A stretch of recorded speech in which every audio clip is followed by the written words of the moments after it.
Subhanahu wa taala karena pada pagi hari ini di pagi yang cerah kita dapat berkumpul dalam acara diseminasi pemahaman budaya positif modul 1.4.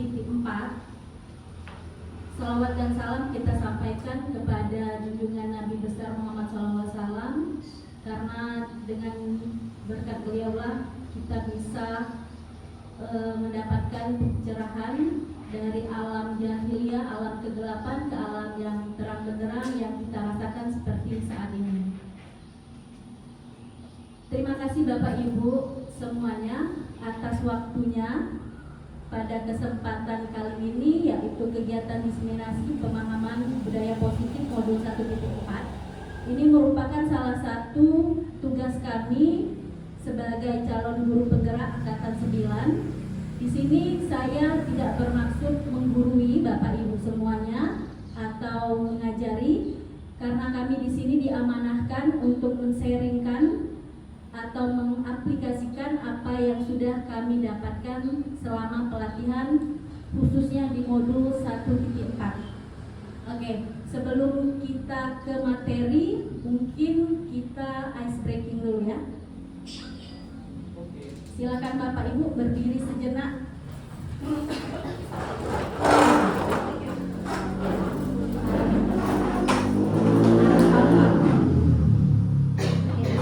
Untuk memanaskan suasana terlebih dahulu.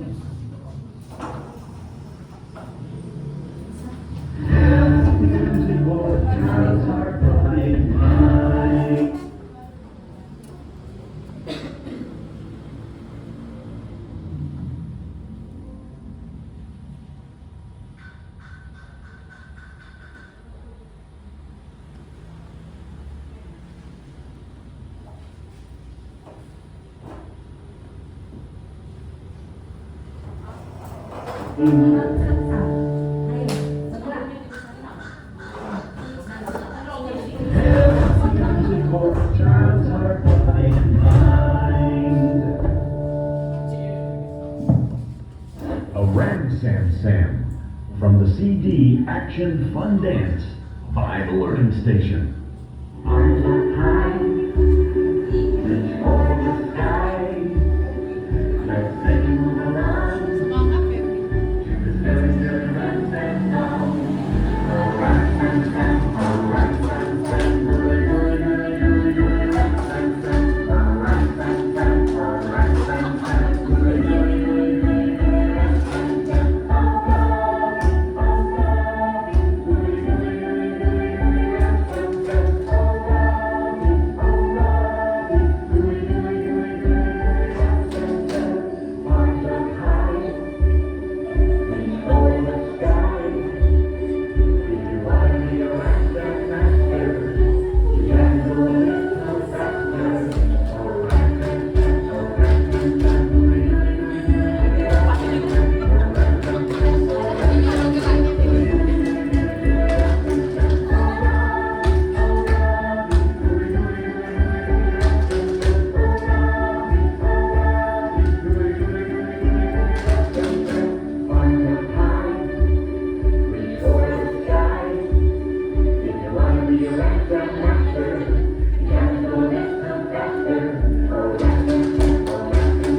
Jadi kalau misalnya kita selipkan ice breaking ini, insya Allah nanti mereka bersemangat kembali. Apalagi di sini Arum Samsam ini ada tersirat dalam bahasa Inggrisnya. Jadi mereka sambil belajar ada kalimat-kalimat bahasa Inggrisnya juga mereka bermain atau bernyanyi. Oke. Tepuk tangan untuk kita semua Bapak Ibu. Oke. Next ini adalah diseminasi pemahaman budaya positif. Untuk sebelum menyampaikan materinya, saya ada pertanyaan pemantik. Oke. Ini pertanyaan pemantiknya ya Bapak Ibu. Apakah Ibu atau Bapak setuju apabila pertama, pemberian hukuman dapat mendisiplinkan siswa? Setuju? Oke, pemberian hukuman dapat mendisiplinkan siswa? Setuju Bapak Ibu? Setuju. Oke. Pertanyaan yang kedua, pemberian hadiah dapat meningkatkan prestasi siswa? Setuju. Ada yang tidak setuju? Setuju semua ya? Oke, kita kunci ya. Kita kunci dulu untuk yang pertanyaan pemantiknya. Berarti yang pertama dan kedua itu setuju. Dan ketiga, guru harus mampu memberikan solusi untuk siswa yang mendapatkan masalah. Bagaimana? Guru harus mampu memberikan solusi untuk siswa yang mendapatkan masalah. Setuju. Oke. Ada yang mungkin memberikan alasannya? Ada yang mau memberikan alasan guru harus mampu memberikan solusi untuk mendapatkan masalah, untuk menyelesaikan masalah siswa? Oke, silakan Pak Armando.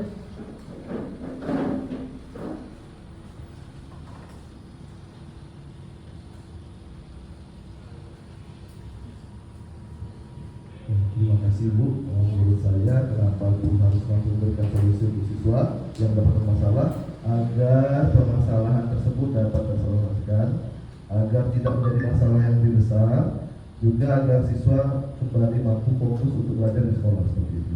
Oke. Terima kasih Pak Armando. Kelas. Oke. Jadi setuju ya Bapak Ibu ya? Oke, setuju. Pertanyaan pemantik yang keempat adalah guru berperan sebagai teman bagi siswa. Apakah setuju atau tidak setuju? Setuju. Setuju. Ada yang tidak setuju. Kenapa alasannya? Boleh Ibu Yulia?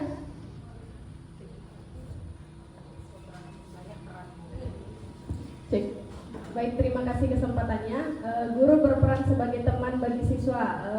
Saya menjawab tidak setuju karena menurut saya sebagai seorang guru kita harus punya batasan. Kalau secara teman seolah-olah tidak ada batasan di antara kita dan siswa kita. Sedangkan kita harusnya mengajari, membimbing, mendidik, bukan sebagai teman seperti bestie-bestie itu. Soalnya siswa kalau terlalu di dekat mereka bahasa Palembangnya penyanyaan. Ya, penyanyaan ya. Oke, terima kasih Bu Yulia. Ibu Yulia tidak setuju. Yang setuju, silakan. Oke, Ibu Yul. Kalau saya setuju. Kalau saya setuju. Di sini kedekatan siswa itu batasan wajar saja. Ya tidak juga seperti yang kata Yulia tadi seperti kenyanyaan. Nah kalau kita berperan sebagai guru dan siswa berguru, siswa itu dekat dengan kita itu mesti juga, karena kalau kita dekat sama siswa dan siswa dekat sama kita, siswa itu menyenangi kita dulu. Kalau dia sudah menyenangi kita, insya Allah dia akan menyenangi mata pelajaran kita. Nah itu kalau menurut saya. Tapi kalau dia tidak dekat dengan kita, dia takut dengan kita, pasti dia agak gimana ya, kalau kita ngajar itu sudah tidak menyenangi gurunya. Kalau gitu misalnya takut, dia dengan kita itu agak merasakan gimana gitu, kadang merasa ini seperti ini. Tapi kalau dia dekat dengan kita, insya Allah dia akan senang dengan pelajaran kita. Itu batasan saya yang setuju tadi. Oke, terima kasih Bu. Oke, jadi di sini ada pro dan kontra ya. Jadi setiap orang itu individu pasti mempunyai pendapat yang berbeda.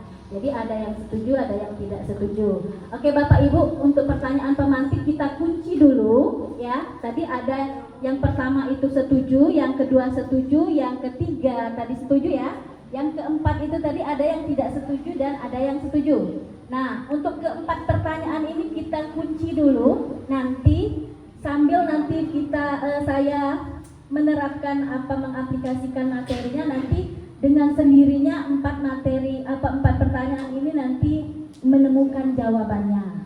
Oke, next. Nah, ini yang pertama. Apa itu budaya positif? Budaya positif adalah perwujudan dari nilai-nilai atau keyakinan universal di sekolah. Itu yang disebut dengan budaya positif. Jadi budaya positif itu perwujudan dari nilai-nilai atau keyakinan universal. Nah, di sini saya ambil itu adalah nilai-nilainya, nilai-nilai positifnya.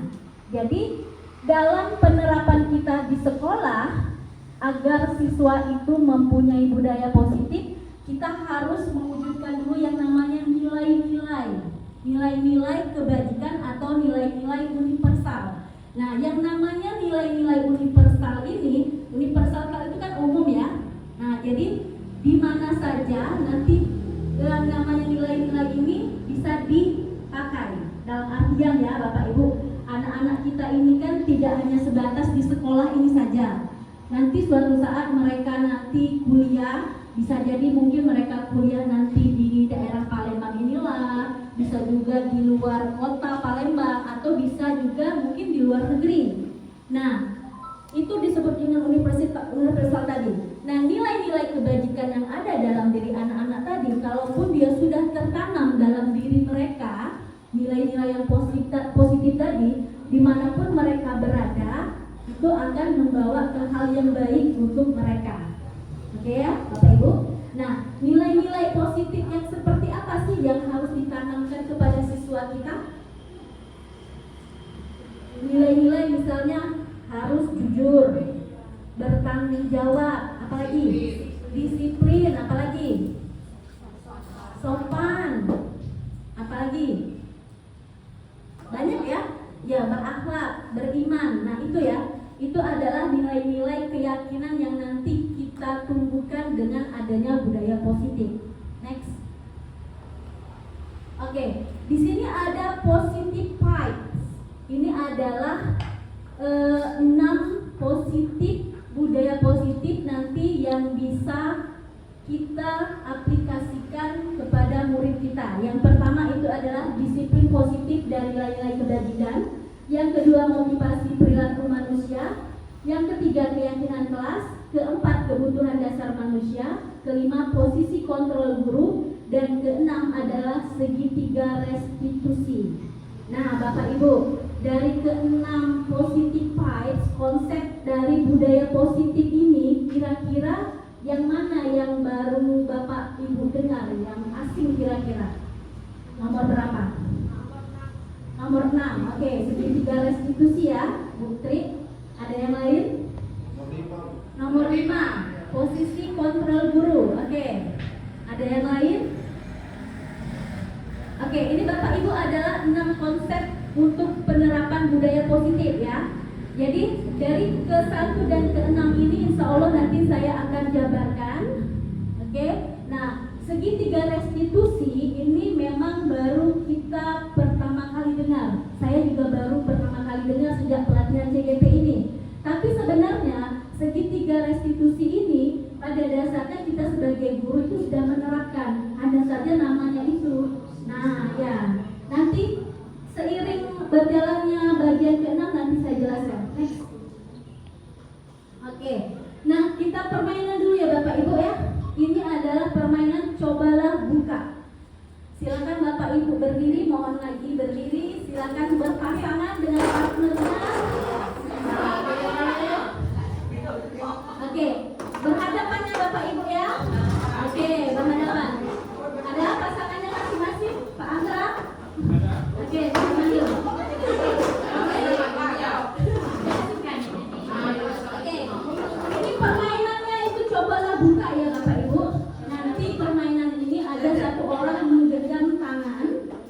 Anggaplah yang menggenggam tangan itu kalian menyimpan barang yang sangat berharga. Nah, satu orang saja yang menggenggam. Siapa yang menggenggam?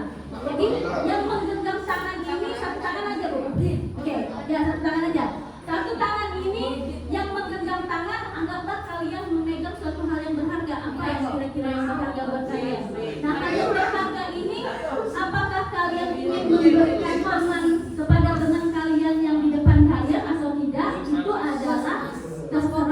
dari diri kalian. Nah, yang tidak menggenggam silakan nanti kalian merayu boleh, biar temannya tadi membuka genggaman tangannya. Boleh merayu, boleh misalnya memaksa boleh, atau kritik-kritik atau dirayu. Nanti kalau saya kasih uang jajan, nanti saya sampai makan boleh. Oke, silakan Bapak Ibu. Oke, silakan.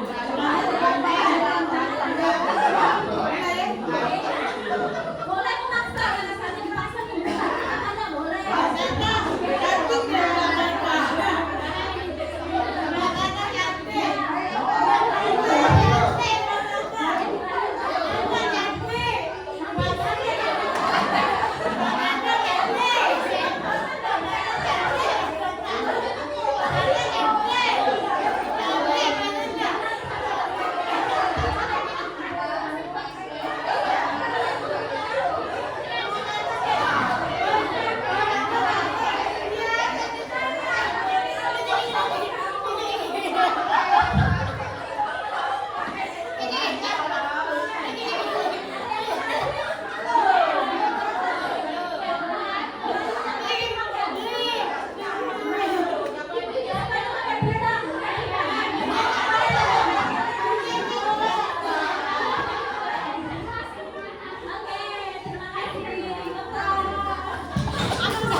Jadi itu tadi ya Bapak Ibu ya, permainan ya.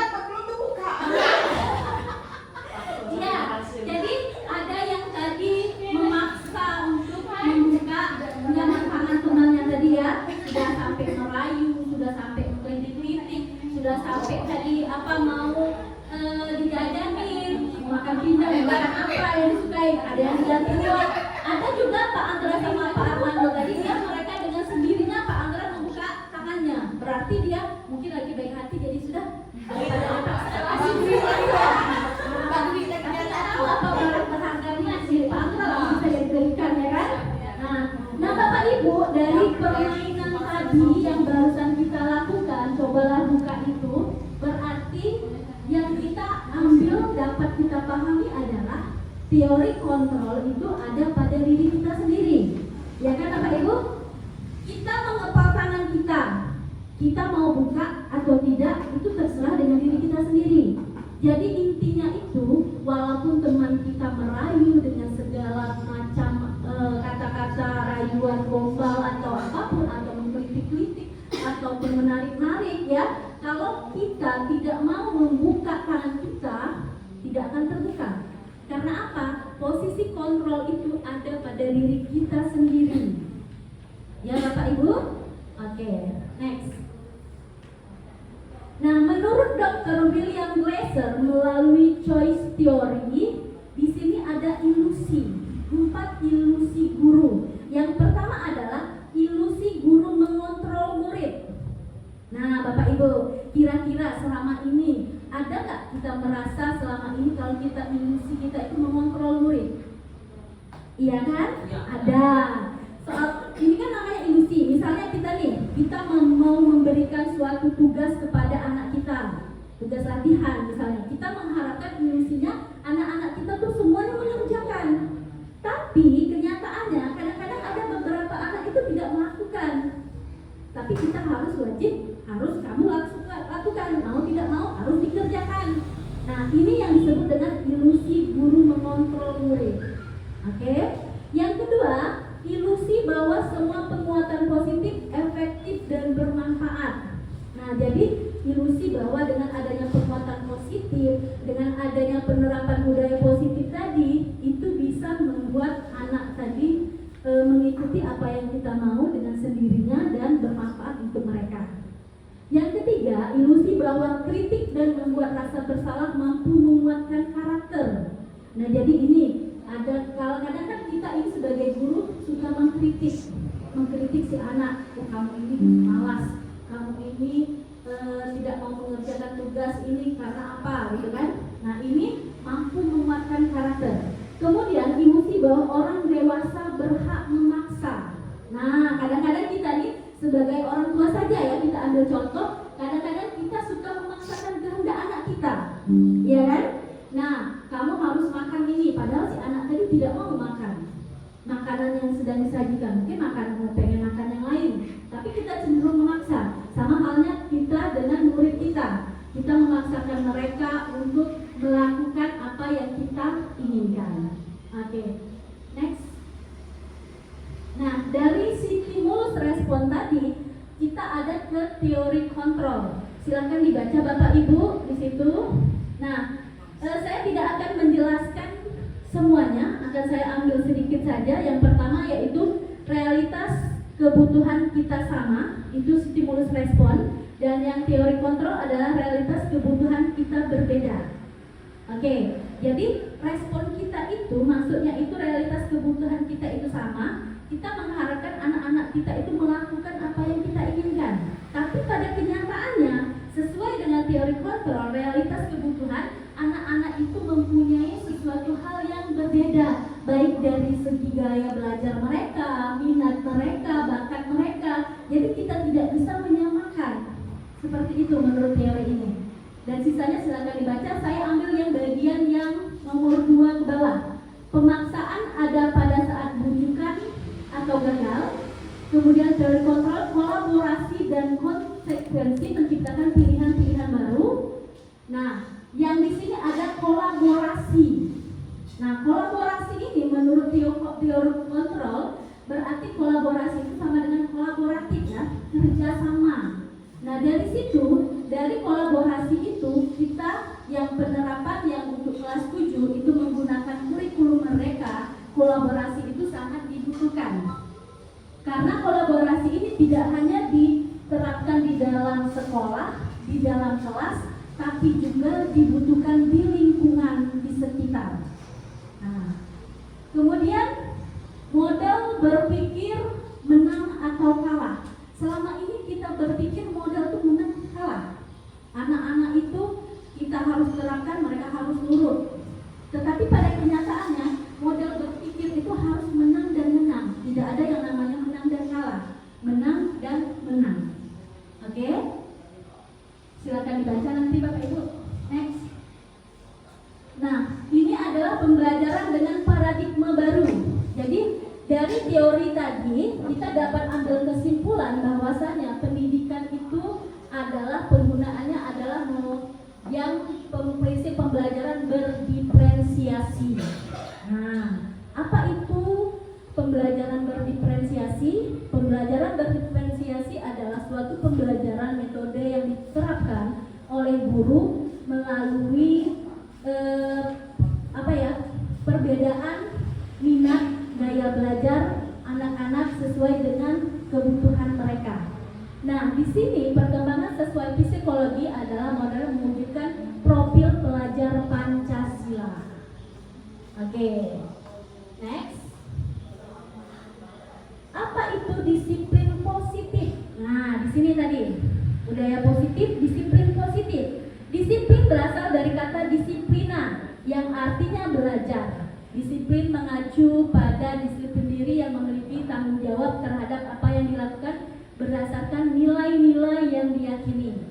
Disiplin merupakan salah satu cara penerapan yang bertujuan menumbuhkan kesadaran serta memberdayakan peserta didik tanpa imbalan atau penghargaan atau reward, ancaman ataupun hukuman. Oke, sebagai pendidik tujuan kita adalah menciptakan peserta didik yang memiliki disiplin diri sehingga mereka berperilaku mengacu pada nilai-nilai kebajikan yang universal. Nah, dari sini Bapak Ibu kita lihat adalah disiplin positif merupakan salah satu cara penerapan disiplin yang bertujuan untuk menumbuhkan kesadaran serta memberdayakan peserta didik tanpa imbalan atau reward, tanpa ancaman atau hukuman. Nah, seperti itu ya.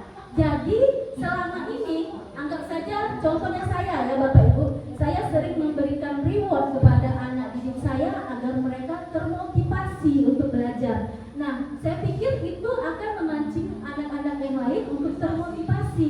Ternyata salah Bapak Ibu. Setelah saya belajar tentang budaya positif ini, rupanya apa yang saya lakukan itu bisa berdampak teman yang tadi biasa dapat reward yang itu saja, sedangkan yang lain itu mereka merasakan rendah diri, merasa terkucil, dan mereka merasa ada penerapan gagal dalam belajar mereka. Jadi dari situ ternyata reward itu tidak menjamin, Bapak Ibu. Nah, di sini kemudian dalam disiplin positif itu tidak boleh ada ancaman atau hukuman.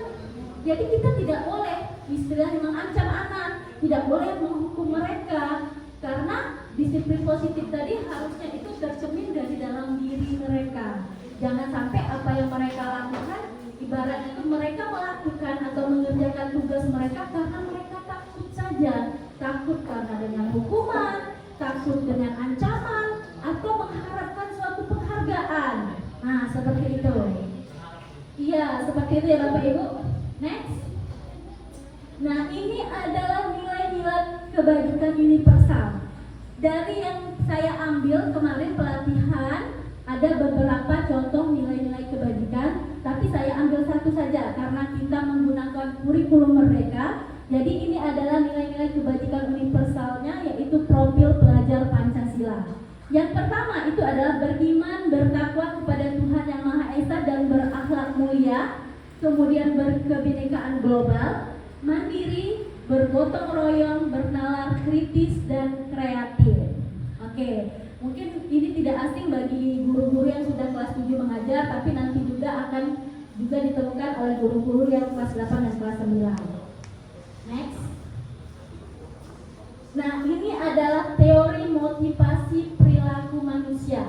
Ada 3 di sini teori motivasi perilaku manusia. Yang pertama, untuk menghindari ketidaknyamanan atau hukuman. Nah, ini anak didik kita untuk menghindari ketidaknyamanan atau hukuman. Apa yang akan terjadi apabila saya tidak melakukannya?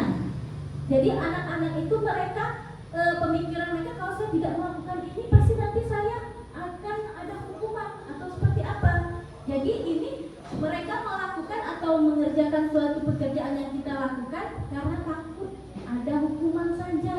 Nah, ini adalah termasuk motivasi eksternal, motivasi yang ada dari luar. Oke. Yang kedua, untuk mendapatkan imbalan dari orang lain. Nah, saya mau mengerjakan tugas ini karena dapat hadiah. Saya mengerjakan tugas ini karena dapat pujian dari guru saya. Nanti saya dipuji-puji sama guru pasti. Nah, jadi itu mereka mengerjakan itu masih dengan motivasi eksternal dari luar, bukan dari dalam.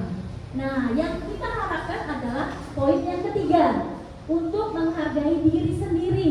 Saya akan menjadi orang seperti apa apabila saya melakukannya. Jadi hal itu tercermin dalam diri mereka sendiri, motivasi internal yang ada dalam diri anak tersebut. Itu adalah yang kita ambil sebagai tujuan disiplin positif.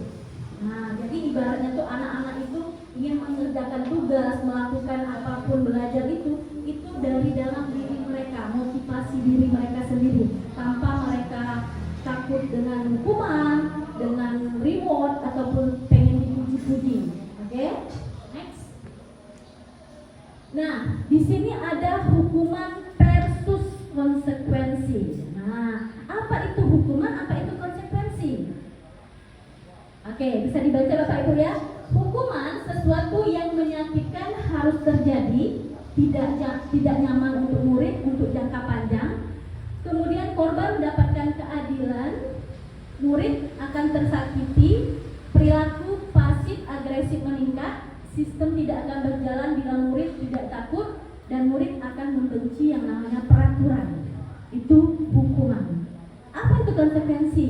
Nah, konsekuensi itu suatu harus terjadi. Tidak nyaman untuk murid untuk jangka pendek, korban bisa diabaikan murid, dibuat tidak nyaman, penguatan hanya bertahan dalam jangka pendek, memerlukan monitoring dan supervisi terus menerus dari guru, murid akan menghormati peraturan. Jadi itu perbedaan antara hukuman dan konsekuensi. Oke. Bisa dibaca Bapak Ibu ya, bisa dipahami? Oke, next. Nah, contohnya Bapak Ibu ya, mencatat 100 kali di dalam buku kalimat saya tidak terlambat ke sekolah. Kira-kira ini hukuman atau konsekuensi? Ya, hukuman. Yang kedua, lari mengelilingi lapangan basket 2 kali karena terlambat hadir di sekolah. Hukuman. Kenapa hukuman kira-kira? Ada yang mau menjawab? Karena ini apa? Siapa tahu mereka itu kan, siapa tahu anak tersebut diberi hukuman itu dia terlambat itu kemungkinan dia ada masalah dari rumah, misalnya belum disiapkan ibunya sarapan, jadi dia itu marah, apalagi jam 9. Kata ibunya, begini dulu, sekalian saya mau jualan mungkin. Ini laju, istilah kata orang Palembang tuh merajuk, ya Bu, ya laju pergi. Tapi terlambat, dihukum oleh Pak Anggra piket. Tak tahu keliling 2 kali lapangan, pingsan. Itu hukuman. Jadi membuat siswa itu gimana ya, misalnya pingsan itu. Jadi pihak sekolah ini merasakan, oh itu ada hukuman berat, membuat siswa itu sengsara ya namanya ya. Jadi hukuman ya Bu, karena hukuman ini kita tarik kesimpulan karena dia memberikan hukuman fisik, ya secara fisik. Kemudian membersihkan coretan yang dibuat di meja tulis, hukuman atau konsekuensi membersihkan coretan. Konsekuensi. Oke, berdiri di depan kelas sambil mengangkat kaki 1 karena tidak bisa menjawab pertanyaan. Konsekuensi. Karena dia tidak bisa menjawab pertanyaan. Ibaratnya tuh ibu guru memberikan pertanyaan, dia tidak bisa menjawab, itu konsekuensinya. Iya, seperti itu. Hukuman itu lebih ke fisik. Iya, tapi kita ambil yang tidak bisa menjawab pertanyaan tadi.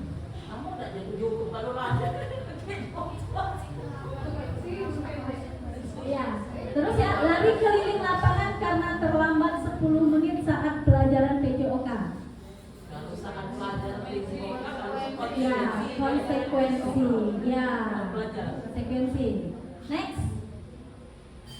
Nah ini ya, berdasarkan bagian di atas berikut penjelasan. Ini lebih detailnya lagi, apa sih perbedaan antara hukuman konsekuensi.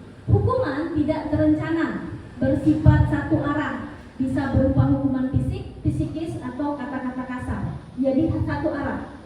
Konsekuensi bersifat terencana, sudah disepakati, bentuk-bentuk konsekuensi dibuat oleh pihak sekolah atau guru. Nah ini yang lebih dikenal dengan yang namanya keyakinan kelas atau kesepakatan kelas.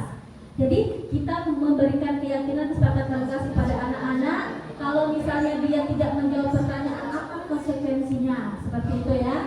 Nah, sekarang apa itu restitusi? Restitusi adalah proses menciptakan kondisi bagi murid untuk memperbaiki kesalahan mereka sehingga mereka bisa kembali pada kelompok mereka dengan karakter yang lebih kuat. Nanti kita jabarkan lagi restitusi. Next. Nah, restitusi itu apa sih? Restitusi adalah proses menciptakan kondisi bagi murid untuk memperbaiki kesalahan mereka sehingga mereka bisa kembali pada kelompok mereka dengan karakter yang lebih kuat. Ini menurut Bosen. Ada juga menurut Cholson, yaitu restitusi merupakan proses kolaboratif yang mengajarkan murid untuk mencari solusi untuk masalah mereka. Oke, next. Nah, ini kita bisa lihat dari perbedaan dari kasus ya. Siswa sering tidak mengerjakan PR. Hukuman. Guru menghukum siswa tersebut hormat bendera selama 10 menit. Guru marah dan murid takut. Itu hukuman. Konsekuensi, guru memberikan konsekuensi untuk mengerjakan PR-nya saat istirahat atau dikerjakan sebanyak 3 kali. Guru tegas dan siswa menghormati peraturan. Nah, restitusi adalah guru menanyakan keyakinan kelas dirinya dan membantu siswa menyelesaikan masalahnya. Guru terbuka dan siswa menghormati dirinya dan orang lain. Di sini bisa kita lihat perbedaan antara hukuman, konsekuensi, dan restitusi. Oke, next. Nah, apa itu keyakinan kelas? Mengapa bukan peraturan kelas? Ada yang bisa jawab? Kenapa keyakinan kelas bukan peraturan kelas? Karena keyakinan kelas itu kita buat berdasarkan kesepakatan bersama antara kita sebagai guru dan anak-anak. Dan isi dari keyakinan kelas itu dari anak-anak itu sendiri yang nanti mereka yang akan mentaati peraturan itu. Jadi peraturan itu mereka yang buat, mereka rencanakan, dan itu harus mereka taati dan mereka terapkan. Oke, next. Di sini ada tahapan pembentukan kelas. Mungkin kita karena baru menggunakan kurikulum Merdeka, ada beberapa kelas itu belum menerapkan yang namanya keyakinan kelas. Nah, mudah-mudahan nanti Bapak Ibu bisa diterapkan keyakinan, membuat keyakinan kelas. Di sini ada langkah-langkahnya. Yang pertama, siswa dan guru bercurah pendapat. Jadi siswa dan guru itu nanti berdiskusi apa saja yang ingin mereka buat atau disepakati. Kemudian mencatat semua masukan. Terus susun keyakinan kelas, mengubah menjadi kalimat negatif menjadi positif, tinjau kembali daftar curah, kemudian tinjau ulang. Setelah nanti dapat keyakinan kelas, baru nanti kita ada anak-anak membuat yang namanya keyakinan kelas tadi dari karton bisa. Nanti apa yang sudah dibuat tadi kita tempelkan di kelas. Jadi kalau misalnya suatu saat mereka melanggar peraturan yang sudah mereka lakukan, mereka tahu, oh saya melanggar keyakinan poin pertama, oh saya melanggar keyakinan poin keempat. Nah, dari keyakinan yang sudah mereka buat itu nantinya mereka nanti mempunyai kesadaran tersendiri. Oh, keyakinan ini saya yang buat, kenapa harus saya langgar?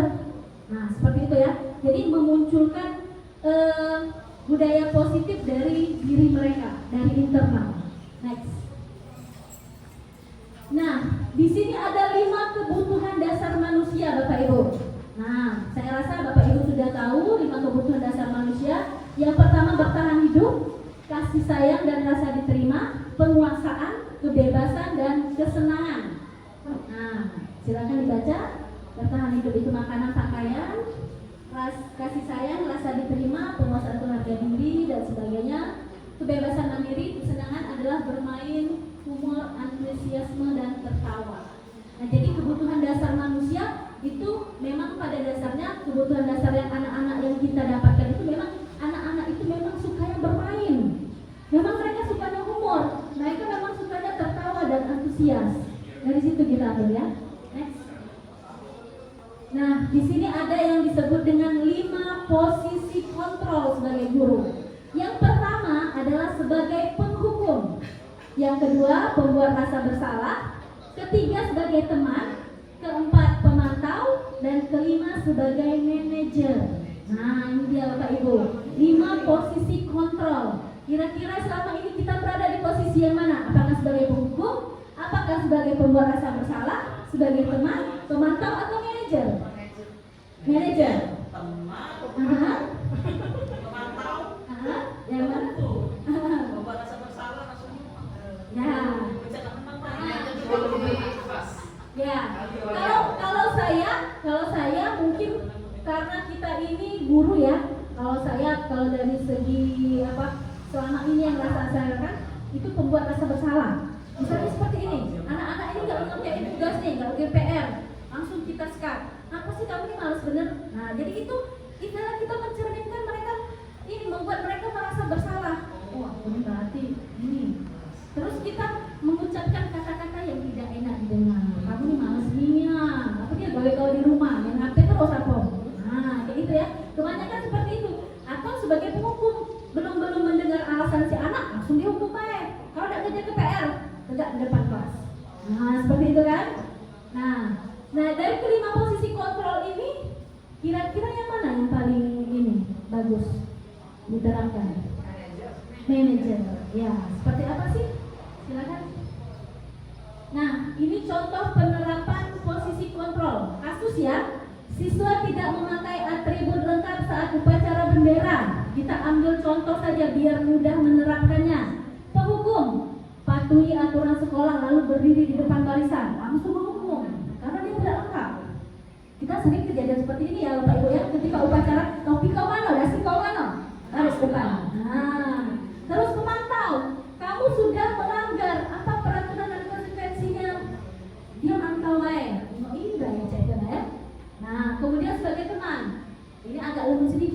ayolah yang tertib, buat guru bangga. Kali ini tidak apa-apa kamu salah, tapi besok-besok jangan ya. Nah, seperti itu sebagai teman tadi. Kemudian pembuat rasa bersalah. Berapa kali bu guru harus memberitahu kamu bu guru kecewa sama kamu. Nah, jadi ibaratnya membuat si siswa ini bersalah. Wah, aku sudah mengecewakan guru saya. Seperti itu. Nah, apa manajer? Manajer, apakah kamu tahu kesalahan kamu? Kira-kira bagaimana kamu akan memperbaiki kesalahan ini? Oke, maafkan Bapak Ibu agak typo sedikit ini, soalnya malu-malu baca itu. Next. Nah, di sini ya lebih depan lagi penerapan 5 posisi kontrol. Silakan dibaca Bu sebagai penghukum, pembuat rasa bersalah. Kalau penghukum dia nadanya menghardik, menunjuk-nunjuk gitu ya, membentak, berkecak pinggang. Pembuat rasa bersalah ini istilahnya agak lebih tinggi tapi merendahkan, seperti itu ya. Yang oke, next. Teman, nah ini teman, guru bicara dengan nada yang ramah. Kan teman, bestie ya kan? Jadi agak-agak mendekati anak. Kemudian pemantau, hanya memantau saja. Nah, yang terakhir adalah penerapan posisi sebagai manajer. Nah ini yang akan kita terapkan. Mudah-mudahan bisa kita terapkan penerapan 5 posisi kontrol sebagai manajer, yaitu kita membimbing murid. Kita membimbing murid, kita tidak terpancing dengan emosi kita. Kita harus istilahnya menenangkan diri kita dulu. Kadang-kadang kita ini kan terpancing emosi. Lihat anak-anak yang malas tidak mengerjakan PR, yang berbalas, langsung saja kita pancing emosi, langsung kita marah, seperti itu. Dampaknya tadi, kalau misalnya manajer membuat anak mandiri dan percaya diri. Next. Nah, ini posisi kontrol. Posisi kontrol, apakah saya kecewa sekali dengan kamu?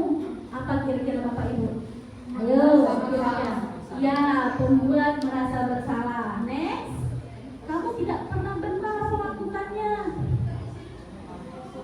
Ayo. Apa posisi kontrol yang mana ini? Pembuat rasa bersalah. Oke, next. Apa rencanamu untuk menyelesaikan masalah ini? Manajer. Oke.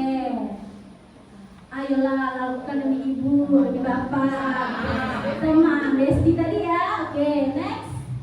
Kamu tidak pernah mendapatkan nilai jika tidak mengumpulkan tugas. Hukuman. Oke. Alhamdulillah sudah paham semua ya Bapak Ibu ya. Tepuk tangan dulu biar semangat. Semangat ya Bapak Ibu. Oke, sekarang segitiga restitusi adalah proses menciptakan kondisi bagi murid untuk memperbaiki kesalahan mereka sehingga mereka bisa kembali kepada kelompok mereka. Next, Dek. Nah, ini yang namanya tadi segitiga restitusi. Kita asing baru dengar nih namanya segitiga restitusi, tapi pada dasarnya kita sudah menjalankannya. Langkah-langkahnya ada 3. Yang pertama adalah menstabilkan identitas, yang kedua validasi tindakan yang salah, dan yang ketiga adalah menanyakan keyakinan.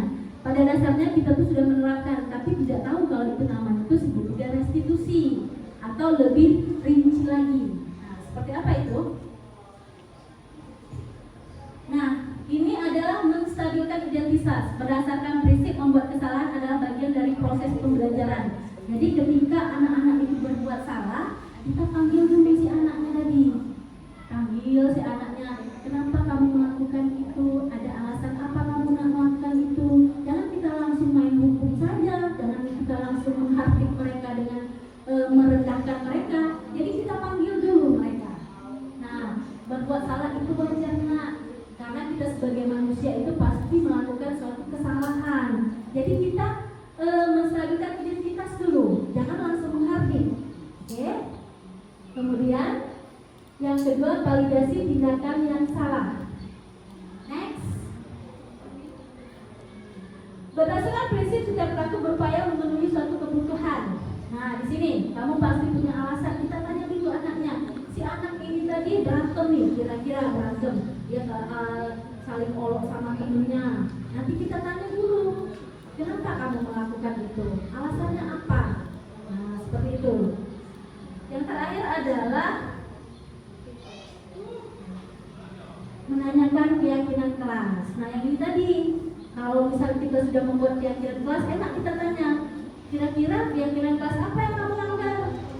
Misalnya dia melanggar, saya tidak menghormati teman saya, mem, seperti itu. Nah, kira-kira kalau kamu sudah tahu melanggar keyakinan kelas, apa sih caranya, solusinya biar kamu memperbaikinya? Nah, seperti itu. Mungkin kita langsung ke contoh saja ya. Ini adalah rekaman tugas saya. Sebenarnya syuting. Oke, silakan ditonton Bapak Ibu.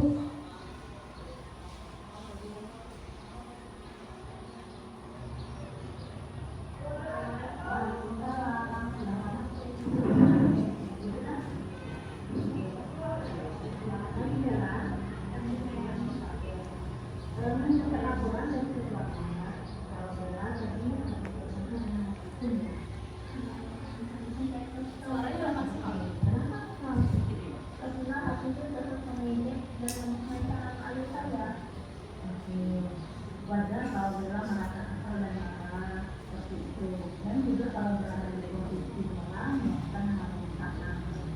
Oke, apa yang Bella lakukan pada itu? Saya membakar minyak karena mengejek nama ayah saya, dan saya melemparkan penghapus papan tulis kepada hati itu. Oke, yang Bella lakukan itu wajar, salah dan kesal ya, tapi sangat menghargai apa yang Bella lakukan tidak lebih buruk dari yang dilakukan seperti itu atau mendorong itu. Oke, nah menurut Bella, apa yang Bella lakukan itu apakah itu melanggar keyakinan kelas yang sudah kita sepakati? Iya, melanggar keyakinan kelas. Oke, keyakinan kelas apa yang sudah Bella langgar?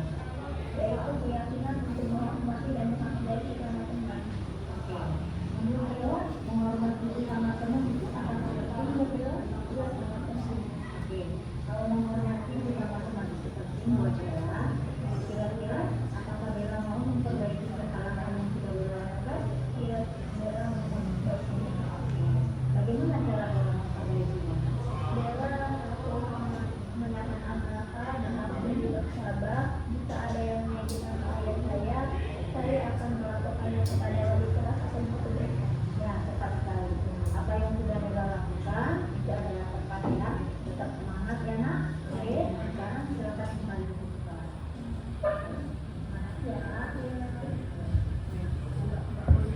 Oke, itu adalah contoh segitiga restitusi. Jadi kita panggil si anaknya terlebih dahulu, kemudian kita menstabilkan identitasnya. Istilahnya itu jangan langsung menyalahkan dia melakukan hal itu. Kita tanya dulu dia kenapa melakukan hal seperti itu. Kan kadang-kadang anak-anak ini punya alasan tersendiri. Apalagi kalau sekarang anak-anak ini suka saling membuli atau mengejek nama orang tua. Nah, seperti itu kebanyakan. Jadi cara kita adalah yang pertama menstabilkan identitas, kemudian validasi tindakan yang salah, kan, kemudian tadi menanyakan keyakinan. Itulah tadi gunanya keyakinan kelas tadi, kita buat keyakinan kelas agar nantinya kalau misalnya si anak-anak tadi melanggar, kita tanya lagi keyakinan kelas mana yang sudah kalian langgar. Karena keyakinan kelas tadi dibuat oleh anak itu sendiri. Jadi kalau misalnya mereka merasa mereka melanggar, jadi ada suatu motivasi dalam diri mereka. Oh, peraturan ini saya yang buat, oh saya langgar. Nah, harusnya kan apa yang sudah saya buat harusnya saya lakukan dengan baik. Oke. Sejauh ini apakah ada pertanyaan Bapak Ibu? Tidak ada ya? Habis ya, Dek? Habis? Oke. Thank you so much. Semoga bermanfaat dan menginspirasi. Terima kasih Bapak Ibu semuanya atas waktu dan kesempatannya sudah meluangkan waktunya untuk tugas saya diseminasi modul 1.4. Sekali lagi di sini saya tidak bermaksud untuk mengajari atau menggurui, karena ini adalah sebenarnya amanah saja dari tugas saya sebagai calon guru penggerak. Mudah-mudahan nantinya apa yang sudah saya sampaikan dapat bermanfaat, dapat kita terapkan bersama untuk kemajuan sekolah kita. Oke, terima kasih. Saya tutup. Wassalamualaikum warahmatullahi wabarakatuh. Waalaikumsalam.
tertib, harus saling menghormati, harus saling menghargai sesama teman, saling menghargai pendapat. Nah, ya, silakan ya. Ini ada lainnya ya, jadi kalian tulis yang bagian isinya, jadi bisa nempel nanti.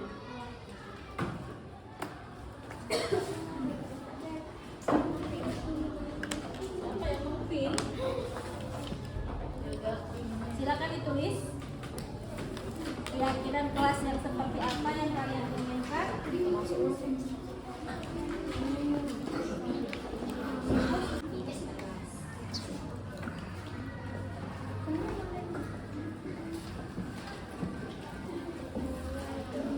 Apa misalnya?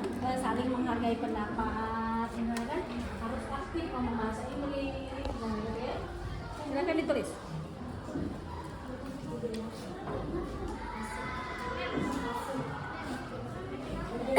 Nama boleh bikin nama. Di atasnya buat nama ya. Jadi tahu siapa yang buat. Oke, kalau semua silakan ditempel. Nama ibu ada.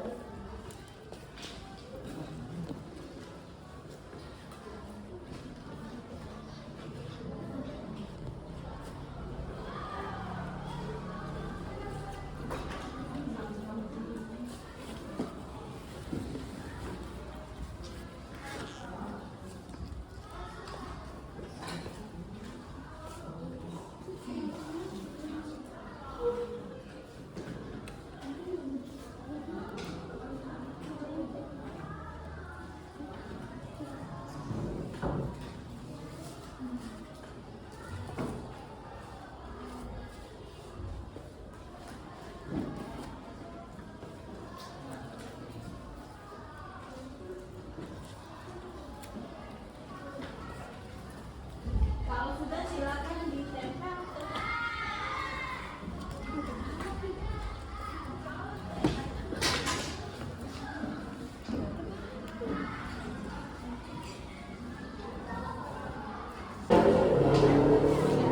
Disusun ya, disusun yang rapi. Boleh memakai warna-warni yang lain ini. Boleh antri. Oke. Kalau nggak kena bagian yang lainnya boleh dilipat. Oke, silakan duduk.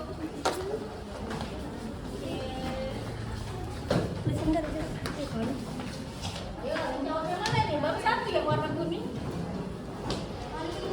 Iya, silakan. Silakan.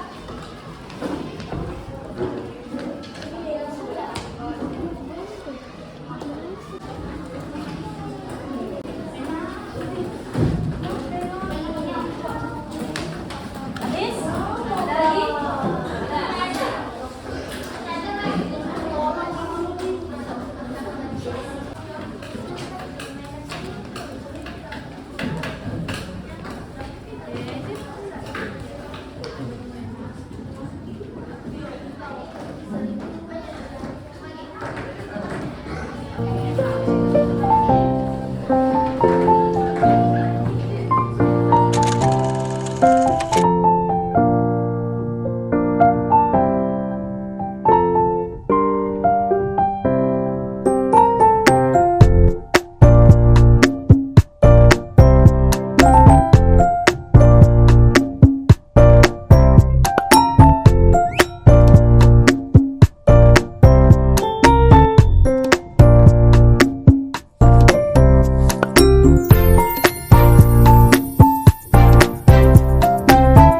Dari Zaki, tidak memakai topi di dalam kelas, tidak ribut, tidak berkata kasar.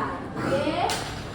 Pasti tidak boleh mengobrol saat guru sedang menjelaskan pelajaran. Kemudian Sahira, menghargai dan menghormati satu sama lain, aktif dalam pelajaran bahasa Inggris dan tidak ribut dalam kelas. Najwa, kesepakatan kelas tidak boleh ribut dan harus aktif dalam belajar.